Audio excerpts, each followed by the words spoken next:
Howdy, everybody.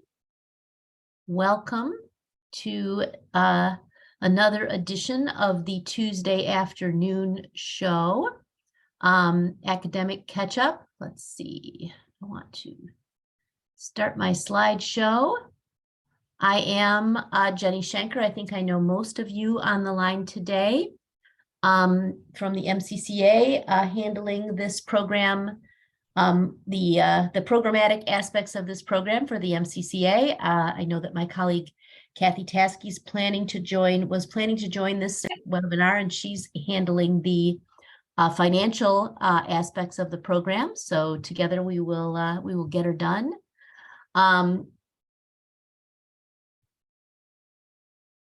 Most people have already done this, renaming themselves to include their college.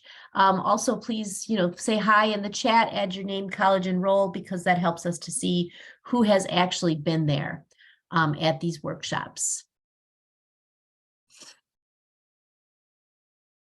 Today, we are going to have our usual updates and general questions, and then we're going to dive into the reporting requirements. There is a report due on Friday, and by the time you leave this webinar, you will know everything you need to know to complete that report, I think, relatively easily. If we get through all this pretty quickly and have time remaining, we have not yet had a chance to ask about supporting completers in fall 2023, or having cross-college networking on that topic or any other. So we'll see if we have time for that, but I did want to make sure that I left plenty of time for the reporting. Just make sure that no one's asking questions. I see everybody introducing themselves. Thanks very much. Okay, so updates. The preliminary budget, if you have not submitted your preliminary budget, it is due on Friday, as well as the first report. In this first report, you'll be actually only answering a couple of narrative questions. Actually, one of them is not a narrative, it's a number, which is to describe your recruiting plan and to estimate the number of students that you will be serving. And I'm going to talk about that specifically. I wanted to announce that, I think I said this on the last webinar, but again, since I don't know what I'm going to do on Tuesday afternoons when I'm not having these meetings.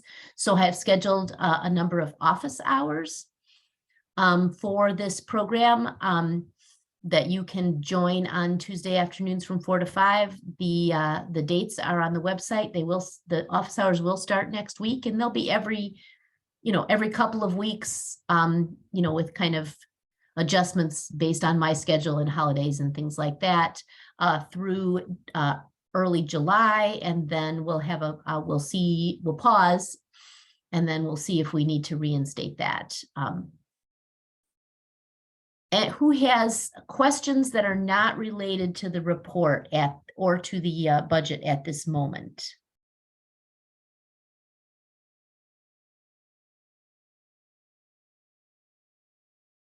Kevin.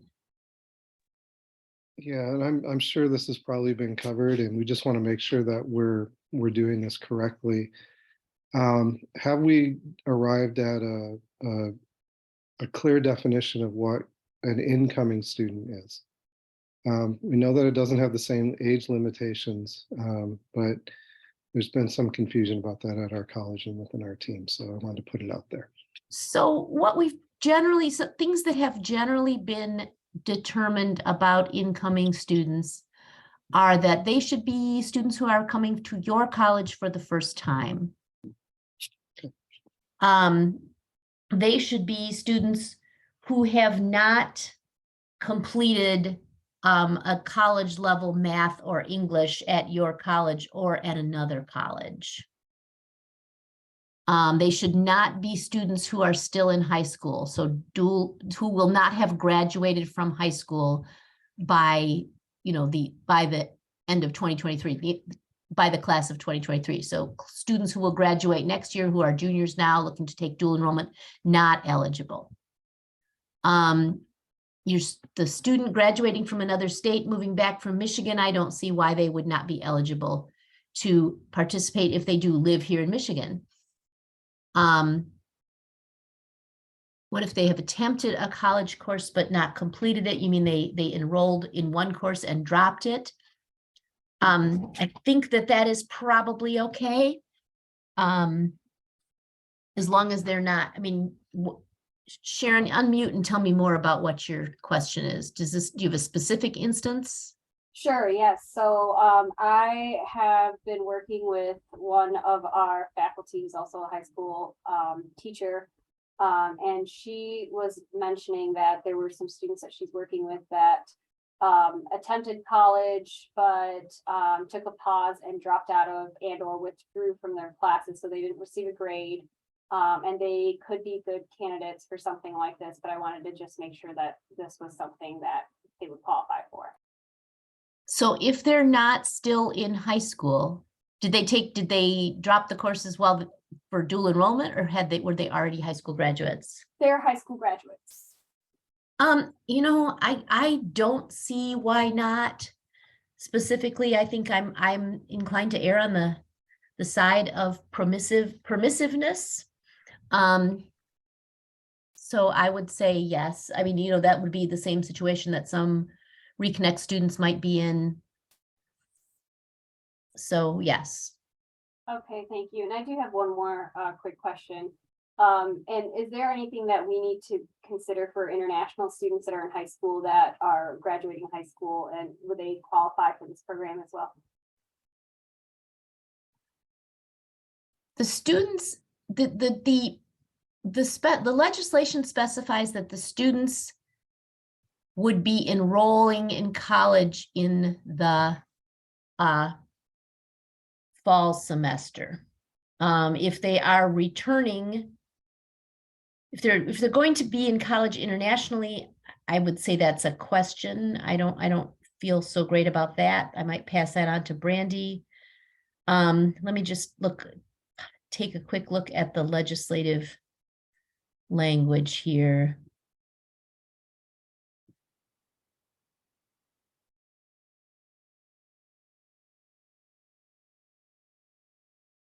Okay.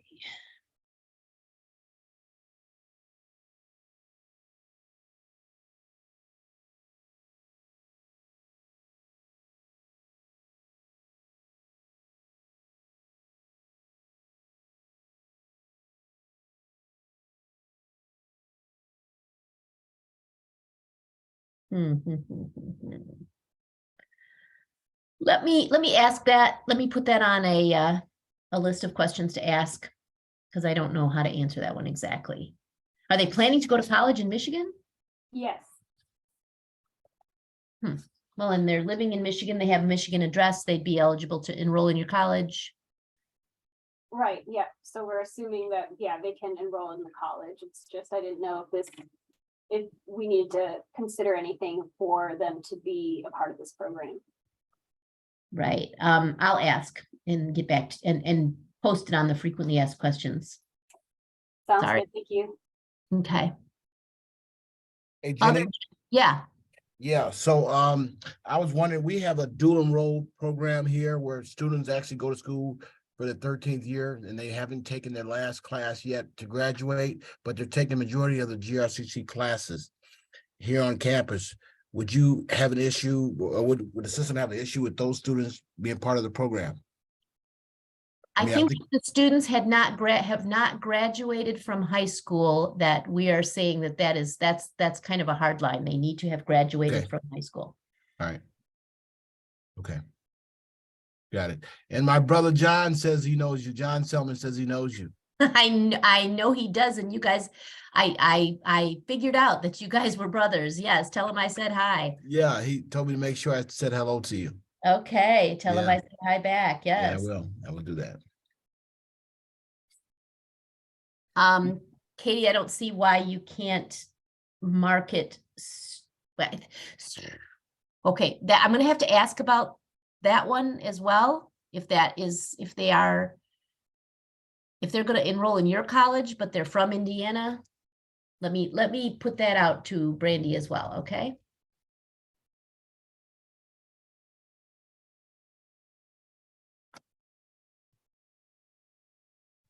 Okay. Other questions before we dive into the reporting?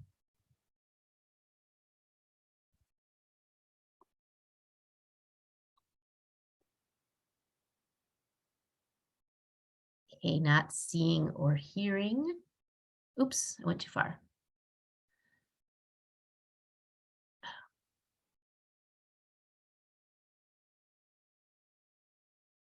Okay, so college, the colleges will submit reports quarterly on April 7th. So coming up, another one on July 7th, another one October 6th. And what's in parentheses next to the dates here is the period of time on which you're reporting. And that'll make a little more sense as I get more into the metrics.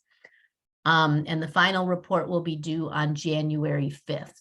The program ends on December 31st.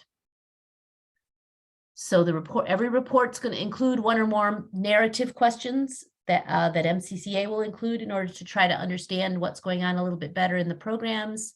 And then there will be some information that we are required by the state budget office to submit.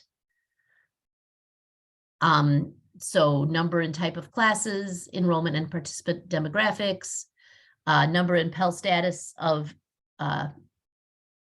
the academic catch-up completers who enroll at your college in the fall, and that will be in the October report, and the number of the average GPA for academic catch-up program completers for fall 2023, and that will be in the final report in January. So I'm going to get a little bit deeper into each of these. So here is the first set of metrics from the state budget office, and that is the number of classes and sessions offered during the reporting period. So like for now, for this report that you are about to submit, I haven't heard that any of you are actually offering classes or sessions, so you will not have to fill out that part of the report. But once you do begin, and if you know, for example, if your program doesn't begin until July, you won't have to report that until in the July report either. Does that make sense? So, but when you are offering sessions, you're going to count the number of sessions that you offered in person, sessions that you offered virtually, sessions that you offered focused on English, sessions on mathematics, sessions on college knowledge. And that would include like advising sessions, if they were virtual sessions or in-person sessions, group advising sessions.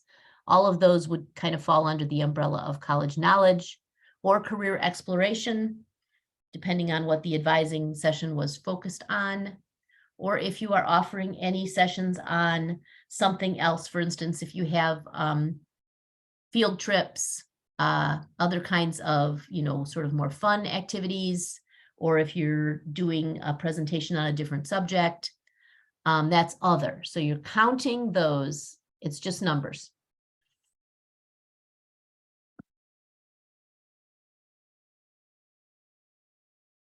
Second set of metrics are enrollment numbers and demographics for your summer participants. So they're going to ask you about race, ethnicity. And we're going to ask you about race, ethnicity, and gender. And I will show you the report that will let you see what those questions look like, that they're pretty standard. My suggestion is that you create an intake form that gathers this information. The idea of these reports is that they should be possible for the person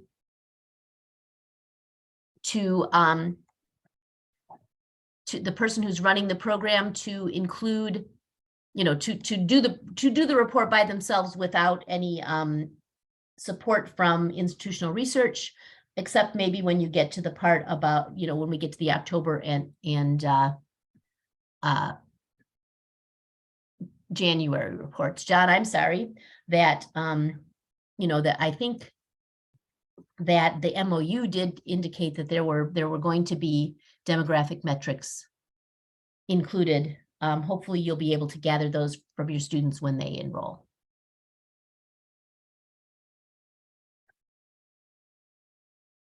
I would say orientations would be listed along, would be included as college knowledge sessions.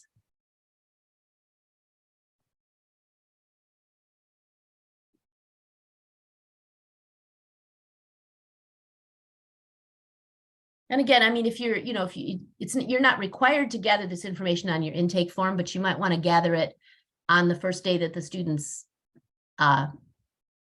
attend class, or, you know, in some other way, because you're going to need this information.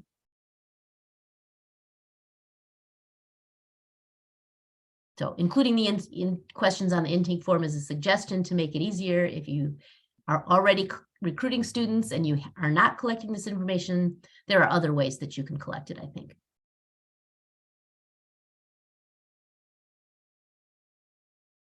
So Jenny, will there be any requirement for supporting documents? In other words, something backing up what you're saying you have and classes that they passed, any kind of, will there be any of that kind of stuff?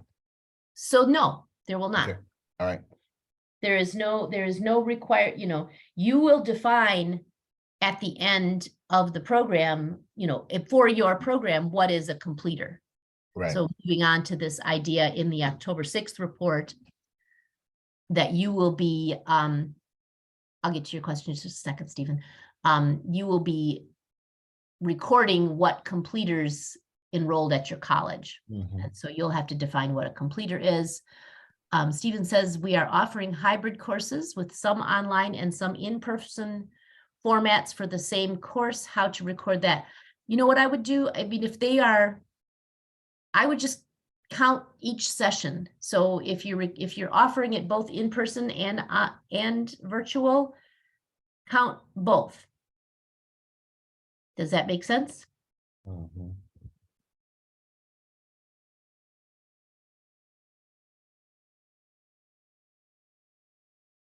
Other questions about the report? What I'm going to do actually is I'm going to stop share and I'm going to show you the questions and what it looks like. Jenny, can I get some clarification? This is Holly from KCC. Yeah. So when you started talking about the demographic information, race, ethnicity, gender, is that starting in July, on the July 7th report? Or is that starting April 7th? We're going to see that. No, you're not going to see it on April 7th. And here's what the report, what you'll see when you open the report. Let me see if I, Perfect. Thank you. yeah, let me show you some stuff here.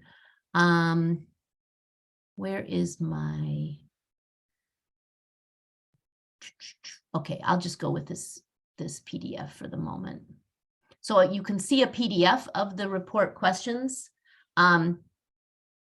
So here's the report from April 7th, and it'll start with your, you know, who you are, who your college is. It's going to ask you to describe your planned or ongoing activities to recruit students. And I'm collecting brochures, etc., at my email address, but this is a Google form. This report will be a Google form. If you have a web page for your program, share the link. We're going to talk about estimated number of students. I forgot to put that in my slideshow. So then you get to question 6 here, and you will mark only one. So if you are not offering any sessions for students during a reporting period, you will just click no, and it will take you to the end of the report. When you start to offer sessions and students in the reporting period, so let's say your program starts in June, mid-June, then you will see these questions. You'll see in the July report, it'll say classes sessions offered April 1st through June 30th. And then you'll see the questions for the classes and sessions offered, the in-person, virtual, English, etc. And then you will see the demographic information for students who are participating in your program. So even if you've recruited some students and they've signed up, they filled out your intake form, etc., they they're not yet participating if you're not offering sessions. So therefore, you will not need to report them until they start showing up in your sessions.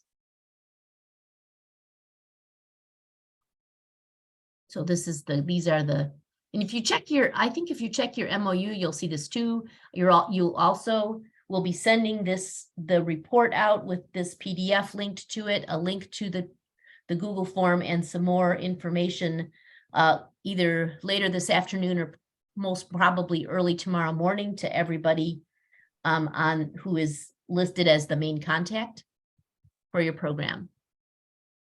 So Asians, Hispanics, and then etc. Females, males, non-binary, other, prefer not to say, and that's basically it. That's what the report looks like. And then, so this one has the demographic, the narrative question is about the recruiting. The narrative question in July will probably be something more about, you know, the format of your program. So there'll just be kind of a general question like that in each of the reports.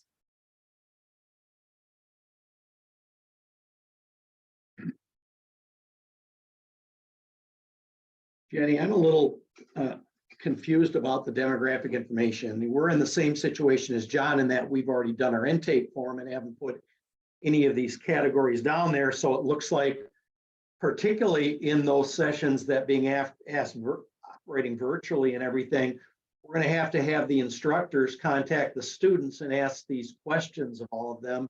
And in some cases, the students may or not be comfortable answering a question about their status as being binary or non-binary and everything. So kind of taken aback by the amount of demographic information we're being asked to. I mean, this is kind of a shock that we have this detail of demographic information that we have to supply.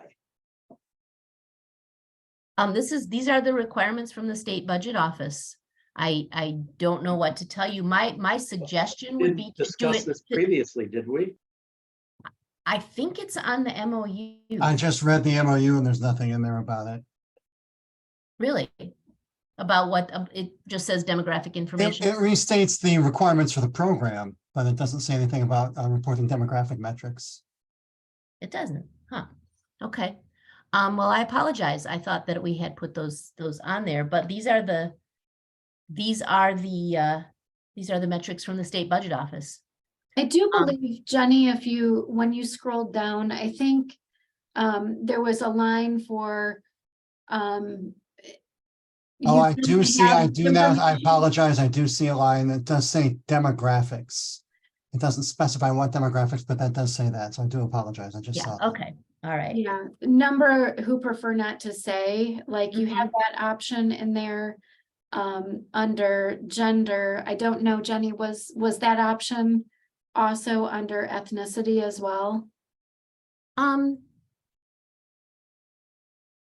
Unknown. Unreported. Unknown So- or unreported, yep. Yep, they can Which- choose that. My suggestion would be to just do another Google form rather than having your instructor reach out individually to the students. You know, send a batch Google form to the students and collect the information. I would not, Yeah, it would surprise me if students were to be uncomfortable with that. your application to your institutions may already have the information too, if the students are already in your system in some way, they've applied to the college or something. So it might Yeah, already be there. That's certainly another way to do it. But if you're not necessarily requiring students to fill out your application to your college, then this is another, a separate form would be another way to get at that.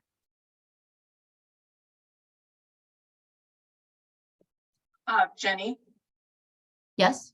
this is Beth Laner, Lake Michigan College. So I just have two questions. But the way I understand this form is we don't have to report this demographics if we did not offer a class from January to March this year. Correct. Right? So Correct. we don't have to offer let's say we're going to start our program in June. We don't have to report that data until July. And Right. at that point, we'll have students in the classroom will be able to do a Google form then, or, simply, you know, some of these questions we can just look at and look at the person and see, but okay.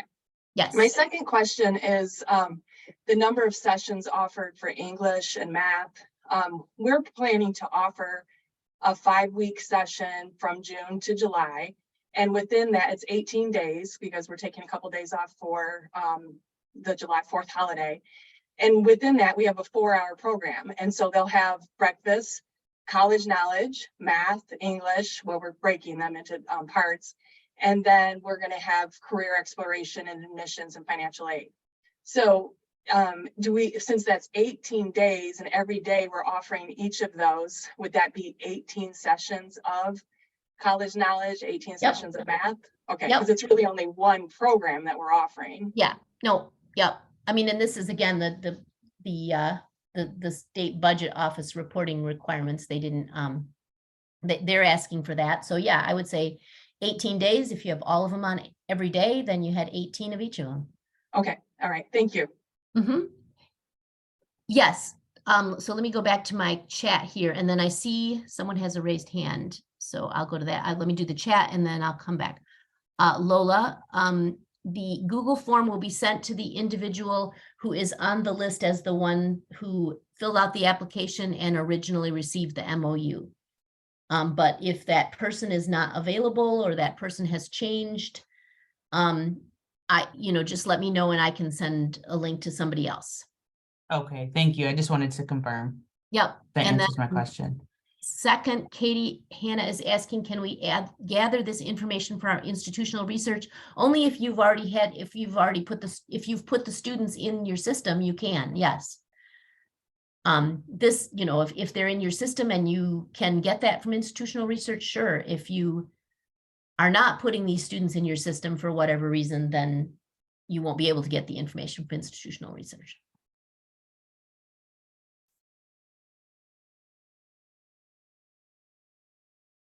Did I miss now? Was that you, Lola, who had raised your hand?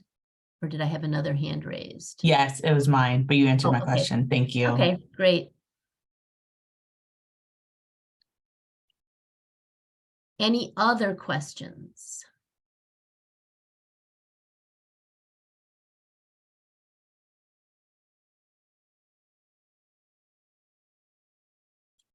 All right, let's spend a moment talking about question 5, which is how many students do you anticipate serving with your academic catch-up program? So on the website for academic catch-up on our mcca.org site on the page, there is a spreadsheet that said that assigned every college an expected number of students to serve.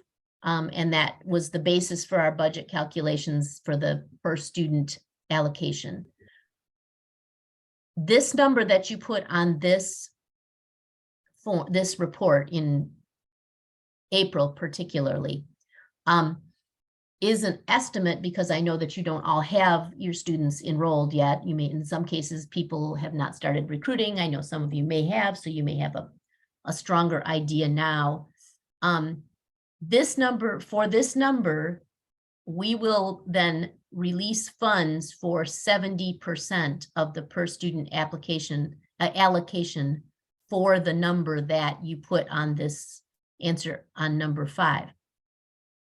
This is, you've all received hopefully your base allocation, which is for you to use to stand up your program, create your marketing materials, start your recruiting, do all that stuff. That is yours. We don't anticipate asking for any of that money back unless we have an extraordinary circumstance where you end up having no students in your program, or you have 1 or 2 students. You just, then we will have to have a conversation about what to do about that. But this number with number 5, it may be in your best interest to estimate a low yet realistic number for enrollment. Because then we will release money to you so you can spend it on the things you need to spend it on, laptops, instructor salaries, things like that, between April and July. you will have an opportunity then to report again in July and again in October so that we get to the final number of students that you've served, and hopefully we'll be able to get all your money, we'll be able to get all your money out to you for the students that you've served. In this situation, though, if you estimated high on question 5 and we put money out the door and then you come back to us and say, well, actually I have like, ended up with like 30 less students than I thought that I was going to have, we may have to ask for funds to be returned at that point. So There is another complicating factor to that, Jenny, and that is if we estimate it too low and don't go out and order enough laptops to serve that many students, you're not going to have the time to get laptops when the program starts if you seriously underestimate it. So, I guess there's a balance there you got to come up with. absolutely, that is absolutely true, that you need to, realistic, you can tell, you can do the math to see it's $1,614 a student. We're going to give you, I think the 70% then is like $1,100-ish a student. So how much money are you going to need to, cover the expenses that you expect to have between April and July? Yeah.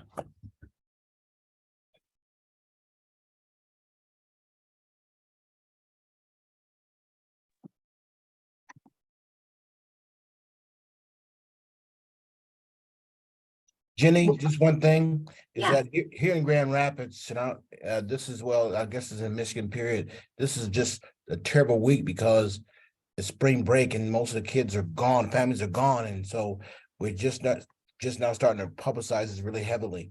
And it's going to take a minute to really see who's coming. And Sure. and so that's the tricky part about that question.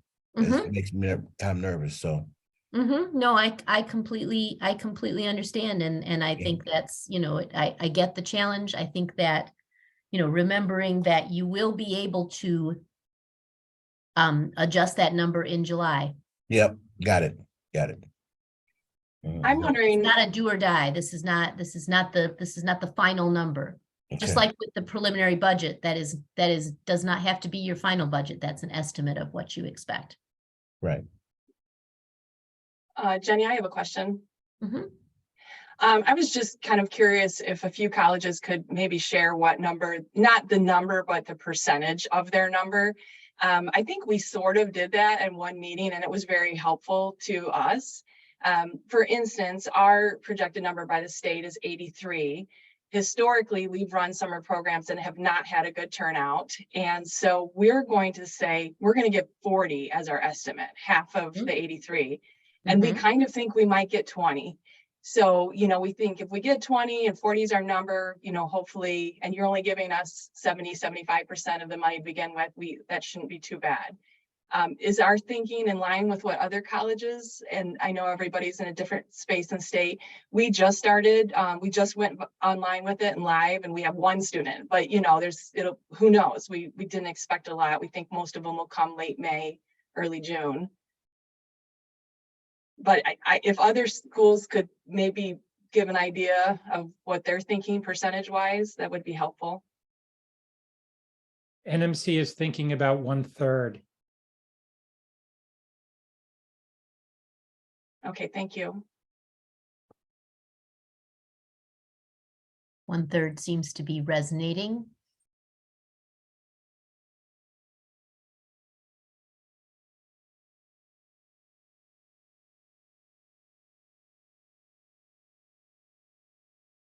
At Kellogg Community College, that is a similar number that we're thinking of too.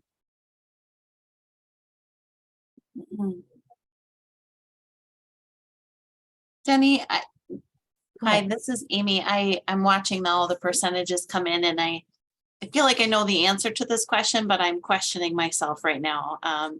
So we're basing this number based on, it will be the number of students who register to participate by June 30th, right? It doesn't we're gonna do 5-week session. 8 sessions, it'll be about 40 hours total, plus all the ancillary supports. We have real concerns about people coming to the whole thing, and we're trying to design our incentives to encourage, the long-term participation through the program. Is my understanding correct, though, that the number served according to you will be the number that are registered to participate by June 30th? And I'm assuming you're looking for some level of participation, but you're not basing it on who completes the program. Is that correct? So correct that we're not going to base it on who completes the program. I think that how we will figure is how many did you have who enrolled finally, and the final number will be in October. So, because some people don't, you might have a program that's starting in late July or in August. So, you may still have students enrolling all the way through July, potentially. So everybody doesn't have to be enrolled by the 30th of June. Everybody who's going to participate in the program has to be enrolled when the session starts. I know some people are doing 2 sessions, one after another. So you might, the number in the July report might capture those who, who enrolled for the first session, but you might not be done enrolling people for the second session. We're not planning, this is not a completion-based funding model. This is an enrollment-based funding model. Enrollment.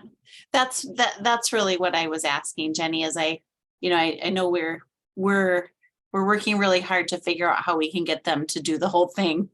And yes, and that's what the incentive structure is for. Absolutely. Yeah. And I wanted to make sure I was understanding how we would be funded, properly. I didn't want to mix that part up. Yeah, it's an enrollment-based funding formula.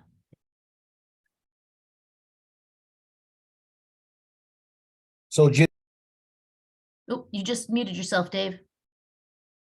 sorry, Jenny, in your eyes, as far as enrollment, I know we do a ESL program, and we say enrollment, we can count the students out of 12 hours of instruction. So would it be, do you have a number of days you're looking at as far as participation to be able to count them as enrolled? I do not. I am Okay. not. I don't think we're going in that direction, but in order to count as a student, Excuse you me. have to be able to report those demographics that are on the report. Like, so if you're saying you enrolled 50 students, there need to be 50 students with demographic information, or prefer not to say information, but. Thank you. Mhm.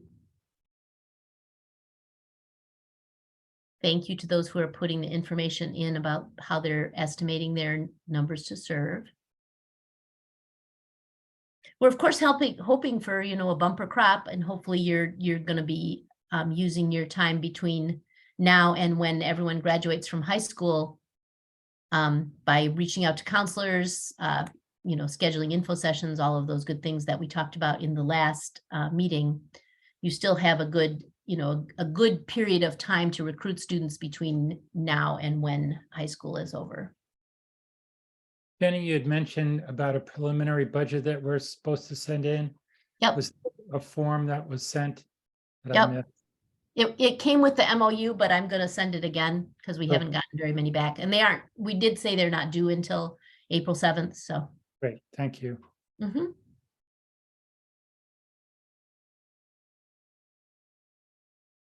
Jenny, how does the budget get submitted? I know the report is a Google form.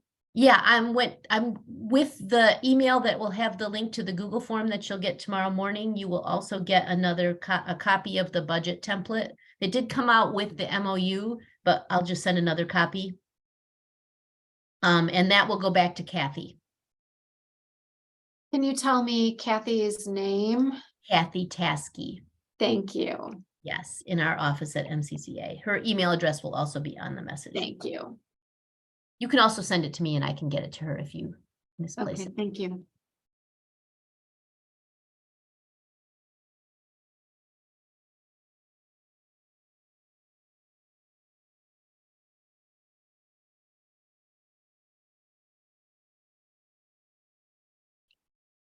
Other questions about reporting?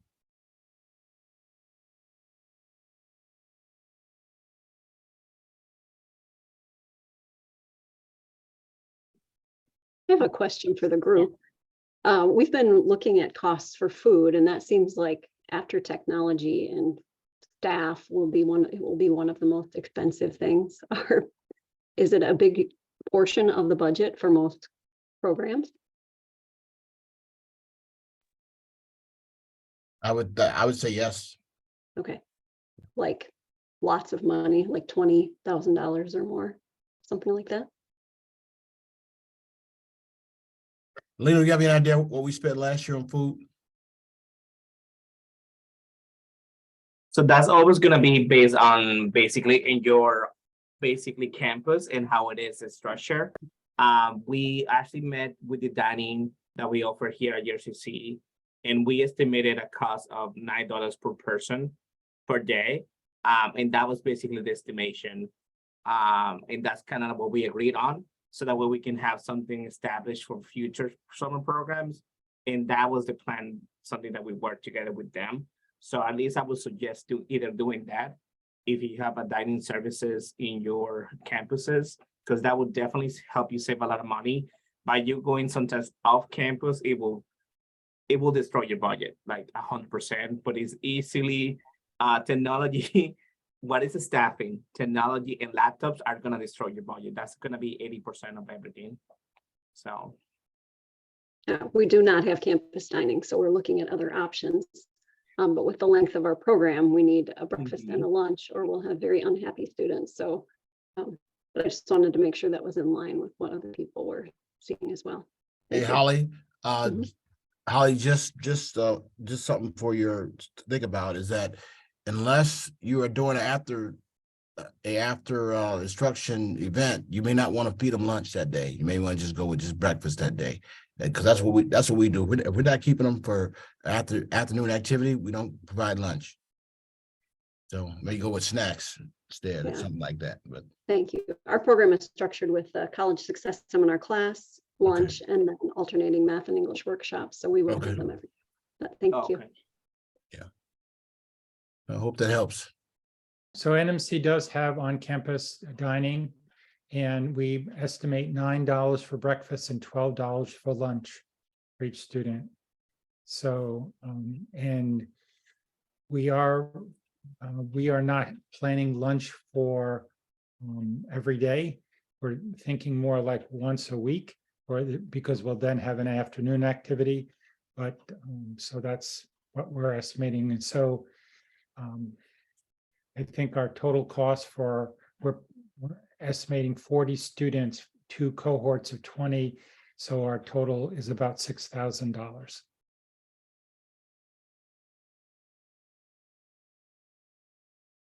And something just to share some information, something that we did, we have 2 different campuses where we're gonna be offering. So our dining services didn't actually go to the second campus that was about in Holland, 45 minutes away from us. So what we did, I did connect it with the Hub College, for example. So potentially try to reach out to any other college that is close to you that potentially does have dining services. And I think that was a lot cheaper than going through a restaurant or somebody else, because they do have the services as a third party. Even though they're in the college, they are still considered third party services inside a college. So they work already with these students, so they might be willing to also work with your community college or university. So I would definitely do that. By me doing that, basically I save more than $5,000. So trust me, that's a lot of money that you can use for something else.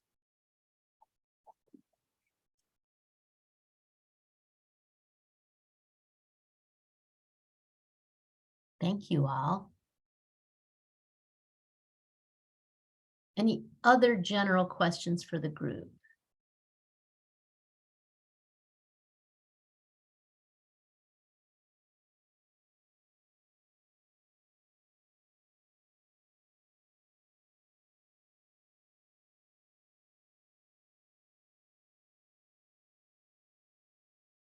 We talked a little bit about intake forms.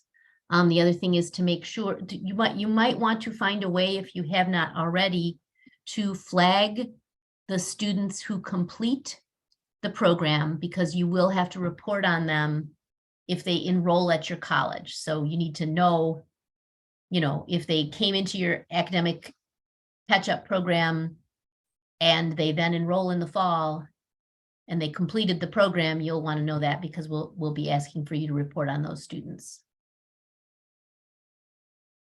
Hey, Jenny, can I ask a follow-up question on that? Sure. My understanding, and I don't remember where I read it, if it was the MOU or the legislative language, was that students they don't have to enroll in our college in the fall. They could go somewhere else. I Correct. think that's a little bit trickier for us to determine in terms of data, but We are we'll have not- that. Go ahead. We're not going to ask you to report on students who went somewhere else. We're only going to ask you to report on students who came to you. Oh. Nor do you have to find out if students who are coming to you might have done an academic completer you're not gonna have to report on that. You do have, there is an interest in knowing if students have completed an academic catch-up program at another college, for the purpose of not making sure that you're placing them in at least a co-requisite. But we're not going to ask you to report on those students either. Okay, thank you.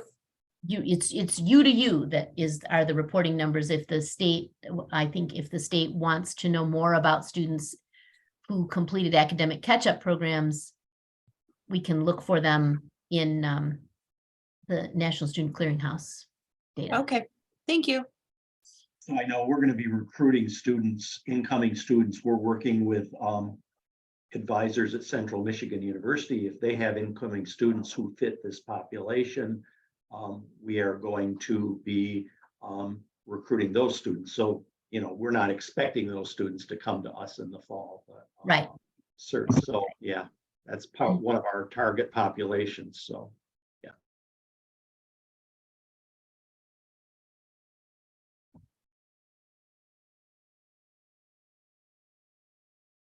Other questions, comments? I think we have a few minutes and we can do the poll on supporting students in the fall.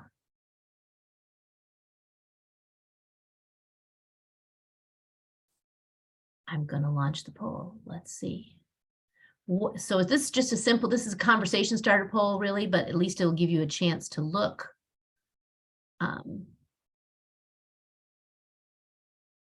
What supports are you planning to provide? You should be able to click multiple.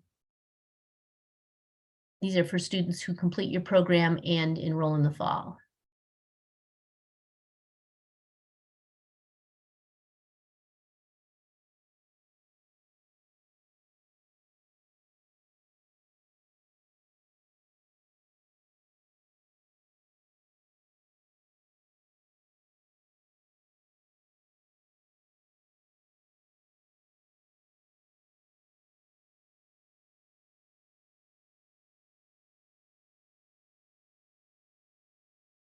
All right, everyone has responded. Wow. Oh, I see. No, not yet.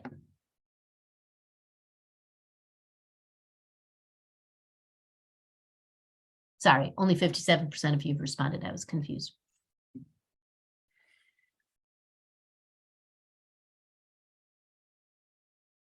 I'll give you just a couple more minutes.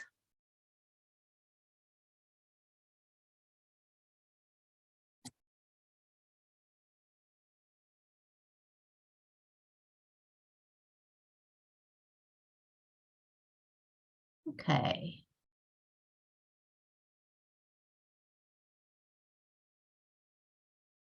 So you can people see the results? Yes, no, maybe. You can't see them. Cannot see the results. Huh. It says I'm sharing them.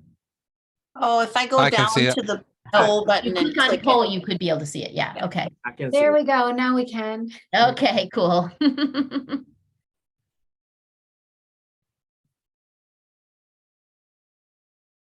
So the majority of people are planning to continue with the technology support and the laptop, some supplemental advising or coaching. Any questions or thoughts on this support for students who enroll in the fall semester? Tuition I can support. I can share something. Sure. I had a meeting today with the faculty who are developing the curriculum for this.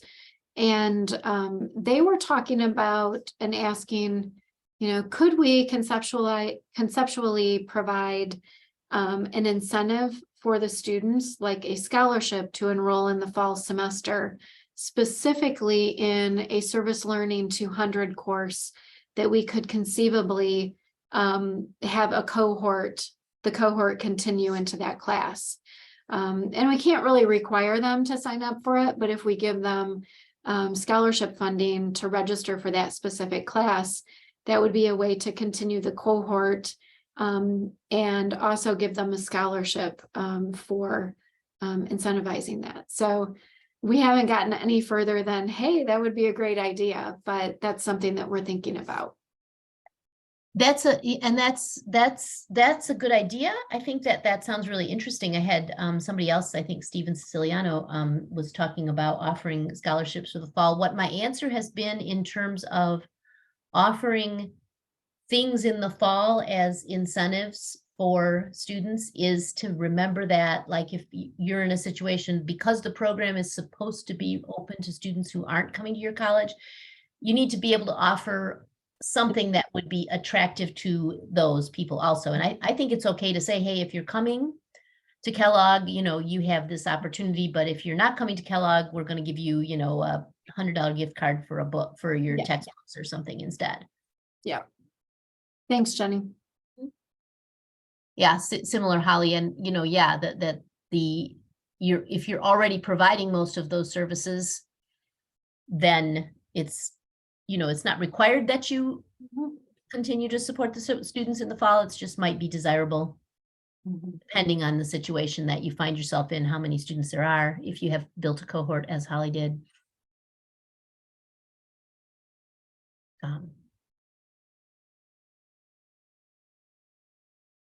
Other thoughts?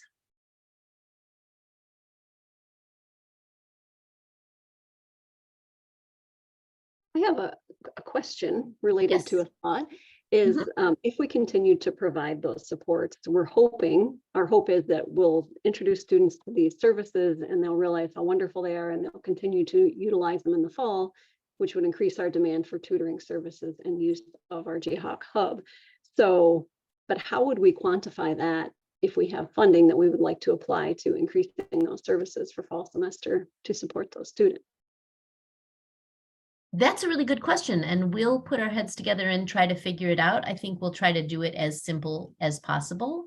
I think if you say, that you have, let's say you have 15 students who are continuing and they're using services, just kind of disperse the funding among, that much funding among the services. And I don't think that we're not going to ask you to quantify exactly what services the students used in the fall.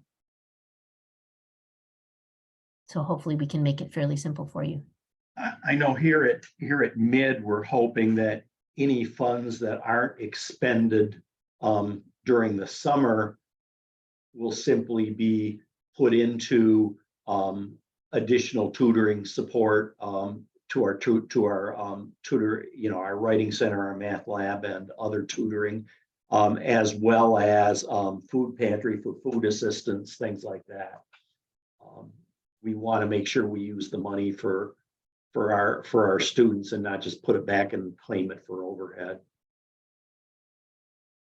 That's great. Thank you. I'm glad to hear that. Oh, Amy is asking if anybody has a catchy name.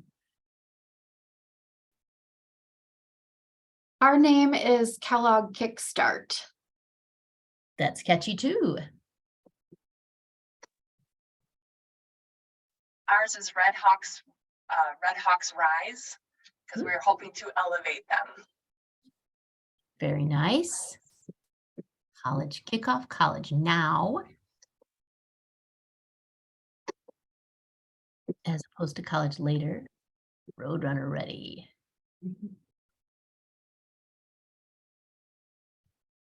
Love these. We will be, a final thing that I'll say is, we will be using an external evaluator to conduct an evaluation of this program ourselves as MCCA. So we're gonna, that will kick off later in the summer with a survey to get more details about your program, and then we will select some colleges for a follow-up interview. And be able to put out a report with some case studies by the end of the year or shortly after the first of the year, so that we have kind of as long as we have this large scale experiment going on in our state, we thought it'd be a good time to, a good idea to do a study on it and be able to pull together a publication saying what we learned. Ooh, loving Schoolcraft Step Ahead. These are fun. Definitely going to be a question on the survey.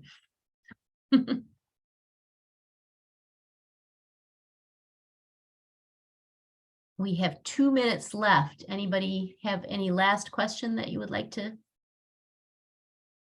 elevate? Oh, I have a see. question. People have been asking me like where they need to live to participate in the program. And I know it's any Michigan resident, but ideally, I would think that each college would want to serve students in their service area so that they would be more likely to continue with them. Is there a list that we can all access of other schools? Like, I'd be happy to share if someone said, I live by Traverse City and I'm interested, how can I find out about a program there? Is there a list? Huh, you mean a list of colleges who are participating? Yes. Oh, there can be a list of colleges who are participating. We're still gathering the final information about that, but there can be, I can put a link to a list on the website of all the colleges who are participating. I would find that helpful just because people have been asking me, and I got interviewed for 13 on your site today. And so I did talk about GRCC, but I wasn't sure of all the other colleges. That's a really cool idea, especially if some of the programs are offering online, if you're doing a purely online option, they wouldn't have to move in the summer. They could do your online to get oriented to your college. And then, that's a list we could share with all of our high school points of contact that we work with for dual enrollment in early middle college. So that's a cool idea. So that's good. After this report is turned in on the 7th, I think that will be kind of we'll have then the definite list of colleges who are for sure participating. If you turn in your report in April, we're going to consider you as a participating college. So then I will get a list.